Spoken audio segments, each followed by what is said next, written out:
Welcome. In this video, I will show you how to use slide over feature on iPad Air 13 2026. First of all, to enable this feature, we have to open Settings on the iPad and enable Windowed Apps mode, which we can do by scrolling down to Multitasking and Gestures on the sidebar. Once you open this menu, you have to enable Windowed Apps. And now, once you open any app in a window, or just minimize an app to a window by dragging the bottom right corner of it, and then hold your finger down on the traffic lights controls, you'll be able to see Enter Slide Over option.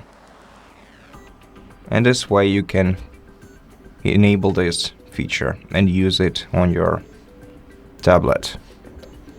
And of course, you can resize and reposition the slide over window by dragging its handle. And that's it. Thank you for watching this video. If it helped you, please consider subscribing to our channel, leave us a like and a comment below, and I'll see you in the next one.